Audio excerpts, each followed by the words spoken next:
B Nagendra ಅವರ ರಾಜೀನಾಮೆಯಿಂದ ತೆರವಾದ ಸಚಿವ ಸ್ಥಾನಕ್ಕೆ ಲಾಬಿ ಶುರುವಾಗಿದೆ.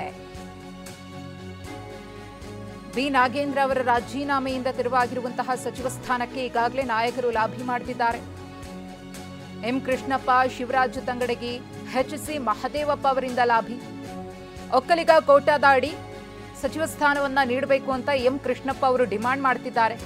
ಎಸ್ಟಿ ಸಮುದಾಯಕ್ಕೆ ಬೇಕು ಅಂತ ರಾಜಣ್ಣ, ಸತೀಶ್ ಜಾರಕಿಹೊಳಿ ಅವರು ಪಟ್ಟು ಹಿಡಿದಿದ್ದಾರೆ. ಮೊದಲು ನನಗೇ ಕೊಡಬೇಕಿತ್ತು ಎಂದು ಸಚಿವ ತಂಗಡಗಿ ವಾದ ಮಾಡುತ್ತಿದ್ದಾರೆ. ನನ್ನ ಇಲಾಖೆ ಜೊತೆಗಿತ್ತು, ನನಗೆ ಕೊಡಿ, ಇದು ಮಹದೇವಪ್ಪನವರ ಪಟ್ಟು.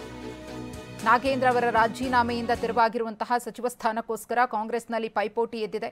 ವಾಲ್ಮೀಕಿ ಅಭಿವೃದ್ಧಿ ನಿಗಮದಲ್ಲಿ ನಡೆದಂತಹ ಹಗರಣದ ಜವಾಬ್ದಾರಿಯನ್ನ ಹೊತ್ತು, ನೈತಿಕ ಹೊಣೆಯನ್ನ ಹೊತ್ತು ಸ್ವ ಇಚ್ಛೆಯಿಂದ ಬಿ ನಾಗೇಂದ್ರ ಅವರು ರಾಜೀನಾಮೆಯನ್ನ ಸಲ್ಲಿಸಿದ್ರು. ಇದೀಗ ಅವರು ರಾಜೀನಾಮೆಯನ್ನ ಕೊಟ್ಟಿರುವಂತಹ ಸಚಿವ ಸ್ಥಾನಕ್ಕೋಸ್ಕರ ಕಾಂಗ್ರೆಸ್ನ ಅನೇಕ ನಾಯಕರು ಲಾಬಿ ನಡೆಸುತ್ತಿದ್ದಾರೆ. ನಮಗೆ ಬೇಕು, ಈ ಕೋಟದ ಅಡಿನೇ ಕೊಡಿ ಅಂತಿದ್ದಾರೆ. ಚುನಾವಣೆಯಲ್ಲಿ ಕೆಲಸ ಮಾಡದ ಸಚಿವರ ಬದಲಾವಣೆ ಮಾಡಲಿ.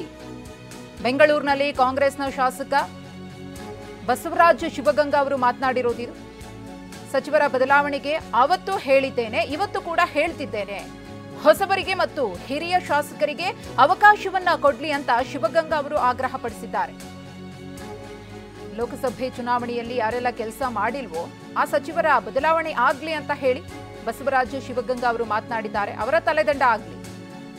ಒಂದು ವೇಳೆ ಸಚಿವರು ಮತ್ತಷ್ಟು ಎಫರ್ಟ್ ಅನ್ನ ಹಾಕಿ ಕೆಲಸ ಮಾಡಿದ್ದೇ ಆಗಿದ್ರೆ ಕಾಂಗ್ರೆಸ್ಗೆ ಮತ್ತಷ್ಟು ಹೆಚ್ಚಿನ ಸ್ಥಾನಗಳು ಸಿಕ್ತಿತ್ತು ಅಂತ ಹೇಳಿ ಶಿವಗಂಗಾ ಅವರು ಮಾತನಾಡಿದ್ದಾರೆ. ಈ ಕುರಿತು ಮತ್ತಷ್ಟು ಮಾಹಿತಿಯನ್ನ ಕೊಡ್ತಾರೆ ನಮ್ಮ ಪ್ರತಿನಿಧಿ ಪ್ರಸನ್ನ.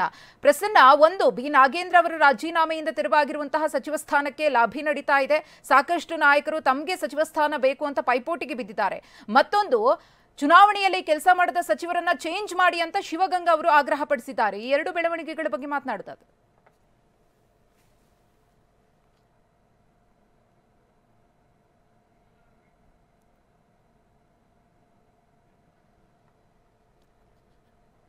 ಸಂಪರ್ಕ ಸಾಧ್ಯವಾಗ್ತಾ ಇಲ್ಲ. ಬಿ ನಾಗೇಂದ್ರ ಅವರ ರಾಜೀನಾಮೆಯಿಂದ ತೆರವಾಗಿರುವಂತಹ ಸಚಿವ ಸ್ಥಾನಕ್ಕೋಸ್ಕರ ಸಖತ್ ಲಾಬಿ ನಡೀತಾ ಇದೆ. ಕಾದ್ ನೋಡೋಣ ಏನಾಗುತ್ತೆ ಅಂತ. ಸರಿ ಇದೆಯಲ್ಲ, ಅದೇನು ತಪ್ಪಿಲ್ಲಲ್ಲ. ನಾನು ಹಿಂದೆ ಹೇಳಿದ್ನಲ್ಲ, ಯಾರ್ಯಾರು ಸಚಿವರ ಕಾನ್ಸ್ಟಿಟ್ಯೂನ್ಸಿಗಳಲ್ಲಿ ಕನ್ಫ್ಯೂಸ್ ಆಗಬೇಡಿ. ಯಾರ್ಯಾರು ಸಚಿವರು ಇದ್ದಾರೆ ಅವ್ರ ಕಾನ್ಸ್ಟಿಟ್ಯೂನ್ಸಿ ಲೀಡ್ ಆಗಿಲ್ಲ ಅಂತ ಸಚಿವರು ಬದಲಾವಣೆ ಮಾಡ್ರೆ ನಾನು ಮುಂಚೆನೇ ಹೇಳಿದ್ದೀನಿ. ಅದಕ್ಕೆ ನಾನು ಬದ್ಧವಾಗಿದ್ದೀನಿ.